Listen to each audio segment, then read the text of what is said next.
Hello दोस्तों, स्वागत है आज के मेरे इस वीडियो में। आज मैं फिर से लेकर आ गया हूं आपके लिए हाफ ईयरली एग्ज़ाम पेपर 2023 कक्षा 11। और यहां पर आपका इंग्लिश का पेपर है, बहुत ही इम्पोर्टेंट पेपर है। ऐसे ही पेपर आपके एग्ज़ाम में पूछे जाते हैं और ये अभी एक दिन पहले हुआ है आपके डीएवी इंटर कॉलेज वाराणसी में, और बहुत ही इम्पोर्टेंट पेपर है। तो जैसा कि आप देख सकते हैं, इस तरीके से इसमें क्वेश्चन पूछे गए हैं। तो पूरा पेपर मैं आपको इसमें दिखाने वाला हूं। और ये इस पेपर का अगर पीडीएफ चाहिए होगा तो आपको एक ऐप का लिंक आपको डिस्क्रिप्शन बॉक्स में देखने को मिलेगा। वो मेरा ऐप है, प्रेप यूट्यूब चैनल के नाम से ही ऐप है वो। उसको आप डाउनलोड करेंगे, वहाँ से आपको पीडीएफ आराम से डाउनलोड करने के लिए मिल जाएगा। लेकिन अभी उसके लिए तुरंत आपको उसके लिए पीडीएफ डाउनलोड करने का उसमें लिंक नहीं होगा। कुछ दिन बाद, 1-2 दिन बाद आपके लिए उस लिंक को प्रोवाइड कर दिया जाएगा। अभी ऐप अंडर प्रोसेसिंग है। तो यहाँ पर आप देखेंगे, सबसे पहले तो ये हाफ ईयरली का एग्ज़ाम पेपर बहुत ही इम्पॉर्टेंट पेपर है। और इसी तरीके से आपके भी अर्धवार्षिक परीक्षा हाफ ईयरली एग्ज़ाम में पेपर पूछा जाता है। तो यहाँ पर सबसे पहला क्वेश्चन पार्ट ए रीडिंग दिया गया है और इसमें आपको एक पैसेज दिया गया है, read the following passage carefully and answer the questions of the follow. तो इनको आपको अच्छे से पढ़ लेना होता है और इसमें जो क्वेश्चन दिए होते हैं उनको देना है। तो यहाँ पर आपका सबसे पहले बता दें, ये आपका पीडीवी कोड का एग्ज़ाम पेपर है और यहाँ पर यानी कि आपके जो मैक्सिमम मार्क्स हैं वो हैं 100। और इस तरीके से यहाँ पर 100 मार्क्स का ये पेपर है और 3 घंटे में पेपर कराया जाता है। और यहाँ पर आप देखेंगे, ये जो क्वेश्चन है आपका, इसमें आपके 4 क्वेश्चन पूछे जाएंगे, 3-3 नंबर के क्वेश्चन होंगे और टोटल ये 12 नंबर का पैसेज से क्वेश्चन पूछा जाता है, रीडिंग सेक्शन से। तो यहाँ पर सबसे पहले ये आपको पैसेज दिया गया है, इसको आपको अच्छे से पढ़ लेना होता है पूरी सावधानी पूर्वक। क्या किस बिंदु पर क्या कहने की कोशिश की गई है वो आपको पढ़ने के बाद आपको इसके नीचे दिए गए क्वेश्चंस को हल करना होता है। तो मैं सबसे पहले पेपर दिखा दे रहा हूँ, उसके बाद यहाँ पर पेपर देख लीजिए। उसके बाद यहाँ पर देखेंगे इससे रिलेटेड जो क्वेश्चंस पूछे गए हैं, इस तरीके से यहाँ पर पूछे गए हैं। तो यहाँ पर मैं आपको दिखा रहा हूँ कि ये आपका सबसे पहले यहाँ तक पैसेज कंप्लीट हो जाता है। फिर ये आपका पहला क्वेश्चन इसमें पूछा जाता है, do you think that Kalam was a hard working boy in childhood. तो आपको यहाँ पर पूछा गया है, क्या आप जानते हैं, क्या आप सोचे हैं कि जो कलाम थे वो क्या हार्ड वर्किंग बॉय थे अपने बचपन में क्या वो हार्ड वर्किंग बॉय थे। तो यहाँ पर इस तरीके से आपको पूछा गया। वो आप जब पैसेज केयरफुली पढ़ेंगे तो उसमें आपको इसका आंसर अच्छे से दिख जाएगा, क्या है आंसर। फिर यहाँ पर आपका अगला क्वेश्चन है, यहाँ पर आपका अगला क्वेश्चन दिया गया है, which caught defines the man that Abdul Kalam was. तो इस तरीके से यहाँ पर आपको ये क्वेश्चन पूछ लिया गया है। इसको भी जब आप पैसेज देखे रहेंगे तो यहाँ पर आपको आंसर देखने को मिल जाएगा। ये पेपर हमेशा, ये जो पैसेज होता है हर एक एग्ज़ाम पेपर में बदलता रहता है, इसलिए इसको मैं ज़्यादा सॉल्व नहीं करवा रहा हूँ।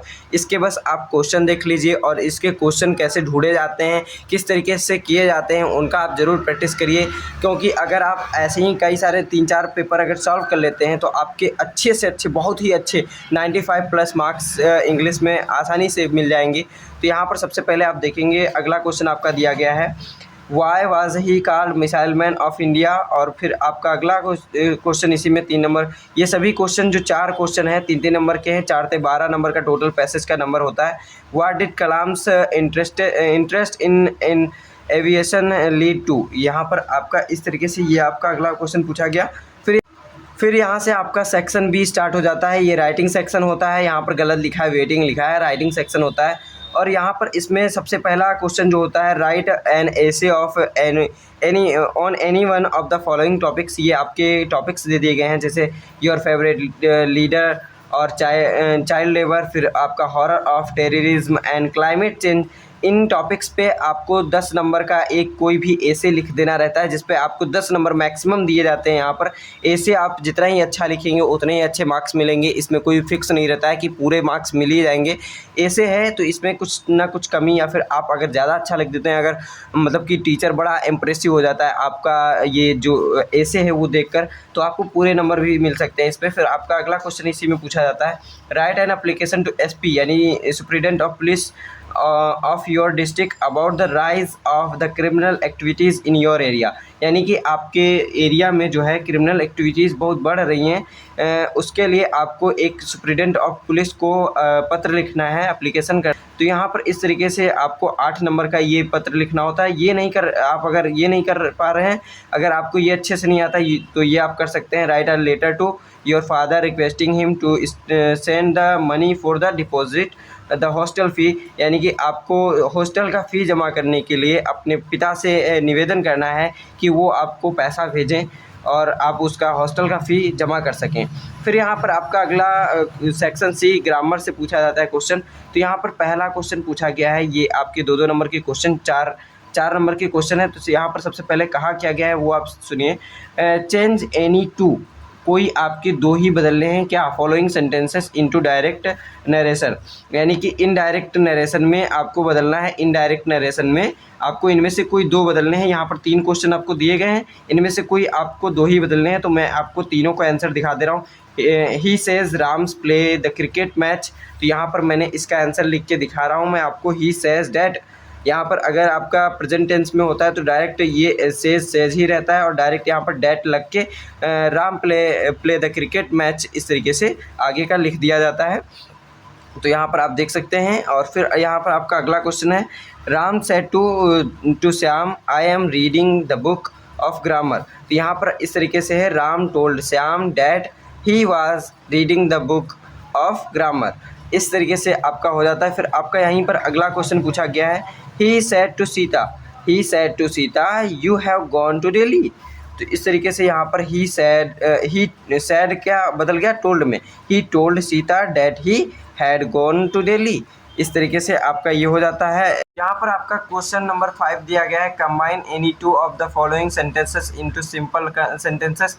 यहाँ पर आपको इनमें से 3 क्वेश्चन यहाँ पर दिए गए हैं, आपको कोई भी 2 क्वेश्चन आपको कंबाइन करना है, यानी जोड़ना है, वो भी सेंटेंसेस को सिंपल सेंटेंस में, यानी साधारण वाक्यों में आपको इनको जोड़ना है। तो यहाँ पर इनमें से कोई 2 ही करने हैं, तो 2-2 नंबर के 4 नंबर के आपके टोटल यहाँ पर क्वेश्चन करने हैं। कोई भी आप यहाँ पर 2 कर सकते हैं। तो यहाँ पर सबसे पहला क्वेश्चन पूछा गया है, you are very weak you can't pass the examination. तो यहाँ पर इसको मैंने सिंपल सेंटेंस में कंबाइन कर दिया है, you are very weak so can't pass the examination. तो इस तरीके से यहाँ पर इसका सिंपल सेंटेंस में कॉम्बिनेशन हो जाता है। फिर यहाँ पर आपका अगला क्वेश्चन पूछा गया है, ही finished his homework he had glass of milk.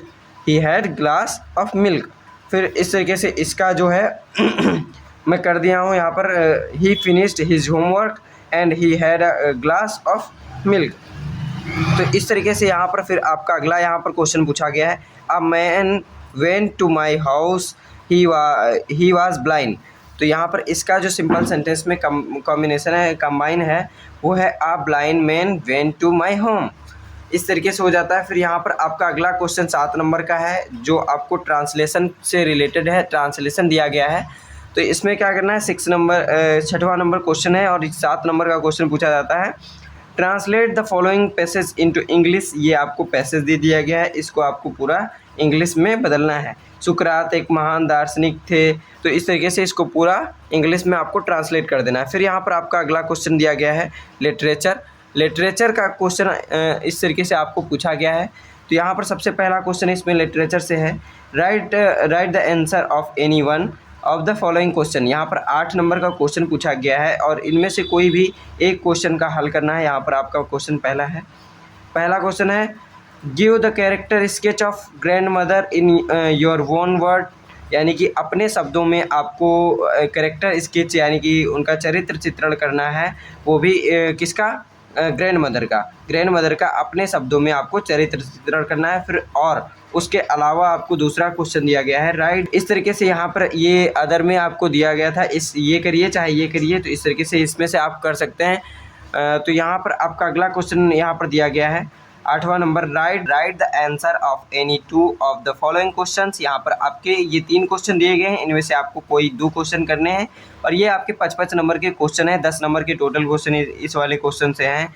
तो यहाँ पर पहला क्वेश्चन है, how did the narrator's grandfather appear in the portrait. तो इस तरीके से यहाँ पर आपको बता देना है। फिर यहाँ पर आपका दूसरा इसी में क्वेश्चन है, describe the happiest half hour of the day for grandmother. फिर यहाँ पर आपका सी नंबर क्वेश्चन है, how long did the narrator plan his voyage to last. तो इस तरीके से यहाँ पर इसके क्वेश्चंस हो जाते हैं। फिर यहाँ पर आपका 9वां क्वेश्चन है, right the central idea of any one of the following poems. तो यहाँ पर आ फोटोग्राफ या द लैम्बर्नम टॉप, यहाँ पर इनमें से कोई भी आप दो दिए गए हैं, इनमें से कोई भी एक आप कर सकते हैं। तो इनमें से किसी एक का सेंट्रल आइडिया अगर आप लिख देंगे तो यहाँ पर आपका नंबर मिल जाएगा। फिर यहाँ पर आपका अगला क्वेश्चन दिया गया है, read the following stanza carefully and answer the questions that follow. तो यहाँ पर 8 नंबर के क्वेश्चन इस पैसेज से पूछे गए हैं। ये पैसेज आप देख लीजिए पूरा, यहाँ पर ये पैसेज इस तरीके से आप पूरा देख लीजिए। फिर मैं इसके आपको क्वेश्चंस दिखा दे रहा हूँ। तो यहाँ पर इसके क्वेश्चंस दिए गए हैं इस तरीके से, इससे रिलेटेड क्वेश्चन उसी तरफ थे। यहाँ पर फिर आपका अगला क्वेश्चन दिया गया है, right the answer of the any on following questions. ये आपके 2 क्वेश्चन दे दिए हैं, इनमें से आपके किसी में से एक का आंसर दे देना है यहाँ पर आपको। फिर यहाँ पर अगला क्वेश्चन 12वां नंबर है, right answer the any two. यहाँ पर आपके 3 क्वेश्चन दिए गए हैं, इनमें से कोई आपको 2 क्वेश्चंस करने हैं जो 4-4 नंबर के हैं। तो इस तरीके से ये वीडियो पूरा हो जाता है। अब हम मिलते हैं अपने अगले वीडियो में, तब तक के लिए धन्यवाद। और अगर आप चैनल पे नए हैं तो चैनल को ज़रूर सब्सक्राइब कर लीजिए और वीडियो को भी लाइक कर दीजिए। मिलते हैं अपने अगले वीडियो में।